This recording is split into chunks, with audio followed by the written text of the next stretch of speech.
같이 기도하심으로 10월 1일 화요일 아침 예배를 하나님께 드립니다. 거룩하신 아버지 하나님, 가을이 깊어가는 10월 우리에게 주시고 첫날부터 하나님께 말씀으로 예배하며 기도하며 출발할 수 있도록 은혜 주시니 감사합니다. 10월도 우리에게 소망 가운데 믿음으로 지나가는 시간들 되게 하시고 농사의 알곡들이 연그러가듯이 우리 신앙의 열매들도 연그러가는 10월이 되게 하여 주옵소서. 성령 하나님, 항상 우리가 주께로 향할 수 있도록 우리 마음을 경청해 해주시고 말씀과 능력으로 이끌어 주셔서 하나님의 앞에서 벗어난 일이 없도록 우리를 강하게 붙들어 주옵소서. 이제 사도신경으로 우리의 신앙을 고백합니다. 나는 전능하신 아버지 하나님, 천지의 창조주를 믿습니다. 나는 그의 유일하신 아들 우리 주 예수 그리스도를 믿습니다. 그는 성령으로 잉태되어 동정녀 마리아에게서 나시고 본디오 빌라도에게 고난을 받아 십자가에 못 박혀 죽으시고 장사된 지 사흘 만에 죽은 자 가운데서 다시 살아나셨으며 하늘에 오르시어 전능하신 아버지 하나님 우편에 앉아 계시다가 거기로부터 살아있는 자와 죽은 자를 심판하러 오십니다. 나는 성령을 믿으며 거룩한 공교회와 성도의 교제와 죄를 용서받는 것과 몸의 부활과 영생을 믿습니다. 아멘. 찬송가 486장 이 세상에 근심된 일이 많고 함께 찬송합니다.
오늘 우리에게 주시는 하나님 말씀은 구약성경 하박국 3장 17절에서 19절 말씀입니다.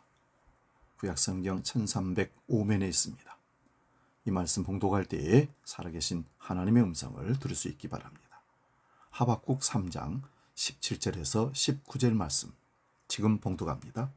비록 무화과 나무가 무성하지 못하며 포도나무에 열매가 없으며 감람나무에 소출이 없으며 밭에 먹을 것이 없으며 우리의 양이 없으며 외양간에 소가 없을지라도 나는 여호와로 말미암아 즐거워하며 나의 구원의 하나님으로 말미암아 기뻐하리로다. 주 여호와는 나의 힘이시라. 나의 발을 사슴과 같게 하사 나를 나의 높은 곳으로 다니게 하시리로다. 이 노래는 취하는 사람을 위하여 내 수금에 맞춘 것이니라. 아멘. 봉독한 말씀으로 소망의 근원, 이런 제목으로 말씀의 은혜를 나눕니다.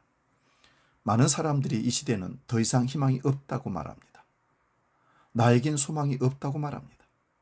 우리 눈에는 소망이 없어 보이지만 하나님은 우리에게 소망을 두고 계시다고 말씀하십니다.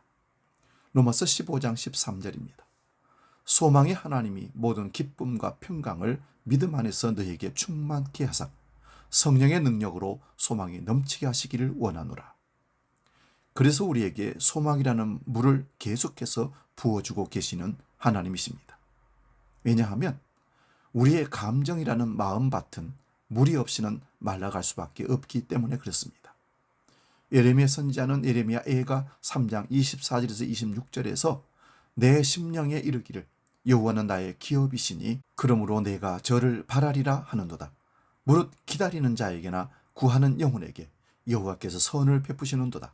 사람이 여호와의 구원을 바라고 잠잠히 기다림이 좋도다.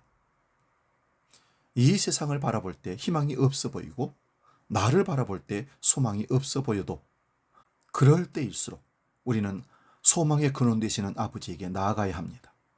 그리고 이렇게 기도해 보시기 바랍니다. 아버지, 저는 제 스스로에게 소망을 둘 수 없는 존재입니다. 하지만 아버지의 생각이 항상 저보다 더 크고 높다는 것을 믿고 압니다. 아버지라면 소망이 없어 보이는 제게도 하나님의 소망을 두고 계실 것을 믿습니다.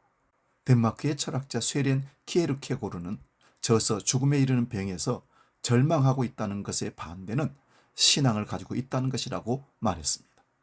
절망하지 않는다는 것은 신앙이 있기에 가능하다는 의미입니다. 1964년 책 희망의 신학이 출간되면서 희망신학이 새로운 종말론의 한 연구 방법이 되었습니다. 독일의 신학자 위리겐 몰트반에 의해서 제기된 희망의 신학은 종말론이 개인의 영혼 구원보다 사회개혁에 우위를 둔다는 등 몇 가지 비판을 받고 있음에도 기독교 신학의 한 연구 방법으로 자리 잡은 것처럼 희망은 신앙과 신학에서 아주 중요한 의미가 있습니다. 인간은 희망으로 살아갑니다. 희망이 없는 곳에는 절망뿐입니다. 희망이 있는 인간은 오늘보다 나은 미래를 꿈꾸고 계획하며 내일을 향해서 삶을 꾸려나갈 수 있습니다.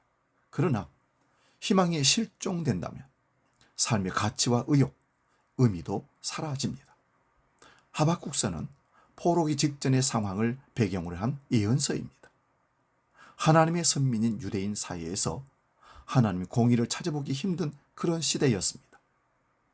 전국의 혼돈 속에서 강포와 폐역, 겁탈과 변론과 분쟁이 많았고 조공을 바치느라 온갖 악행이 자행되며 무고한 많은 사람들이 피를 흘렸습니다. 이스라엘 백성들은 율법을 외면함으로 공의가 사라지자 백성들 삶이 피폐해졌습니다. 절박한 상황이었습니다. 이런 현실 속에서 하박국 선지자는 괴로워하며 절망의 몸부림으로 하나님께 부르짖었습니다. 이해할 수 없는 현실에서 하박국은 하나님으로부터 해답을 얻고자 했습니다. 양심을 파는 사람은 오히려 잘 살고 정직한 사람이 뒤처지며 겉멋술수를 쓰는 사람이 득세해서 높아지는 이 현재의 삶이 과연 정당한 삶입니까? 라고 하나님께 묻는 것입니다. 여러 곳에서 이해할 수 없는 일들이 비일비재하며 가난하고 힘없는 사람은 억울하게 피해를 보기도 합니다. 하박국서 시대 배경과 다를 바 없는 이런 현실을 볼 때 우리는 절망하기 쉽습니다. 하나님께서 우리를 외면하셨나? 내 사정을 모르시나? 하나님께서 공의를 이루셨나? 이런 판단을 함부로 해서는 결코 안 되는 것입니다. 하박국 선지자처럼 기도를 통해 그 문제에 대한 답을 얻어내야 합니다. 기도 후에 하나님의 응답은 하박국의 생각과 전혀 다른 것이었습니다. 침묵하시던 하나님은 모든 사정을 다 알고 계셨습니다. 말씀에서 벗어나 돌이킬 줄 모르는 이스라엘 백성들은 징벌당하고 그 채찍으로 불의한 바빌론으로 사용하신다는 것이었습니다. 하나님께서 하시는 이 일은 인간들이 이해할 수 없는 부분들이 있다는 것을 우리는 알아야 합니다. 하나님은 하늘에서 모든 것을 알고 계시기에 우리는 늘 겸손해야 합니다. 현상들을 인간의 머리로 이해하려고 해서는 결코 안 됩니다. 이 상황에서 하나님께서 나에게 무엇을 원하실까 우리는 생각하고 기도해야 합니다. 하나님께서 하박국에게 원하셨던 것은 믿음으로 사는 것이었습니다. 하박국 2장 4절에 의인은 그의 믿음으로 살리라 말씀하십니다. 어떠한 상황과 현실 속에서도 우리 그리스도인들의 목적과 정답은 오직 믿음으로 사는 것입니다. 그리스도인들은 희망을 넘어 소망으로 사는 존재입니다. 비록 환경에서 희망이 없어 보일지라도 소망의 말씀으로 살아내는 힘을 얻어 환경의 장애를 넉넉히 이기고 승리할 수 있기를 주의 이름으로 축원드립니다. 기도합니다. 존귀하신 아버지 하나님, 살아계신 아버지 하나님, 절망 가운데서도 소망을 주시고 희망이 없는 곳에 희망을 주시며 이렇게 세워주시고 다시 걸어갈 수 있도록 용기와 힘을 주시는 아버지 하나님, 오늘 지금 이 시대에 그 희망을, 하나님의 소망을 우리에게 두시고 이끌어 주옵소서. 이제 주기도록 기도합니다. 하늘에 계신 우리 아버지, 아버지의 이름을 거룩하게 하시며 아버지의 나라가 오게 하시며 아버지의 뜻이 하늘에서와 같이 땅에서도 이루어지게 하소서. 오늘 우리에게 일용할 양식을 주시고 우리가 우리에게 잘못한 사람을 용서하여 준 것 같이 우리 죄를 용서하여 주시고 우리를 시험에 빠지지 않게 하시고 악에서 구하소서. 나라와 권능과 영광이 영원히 아버지의 것입니다. 아멘.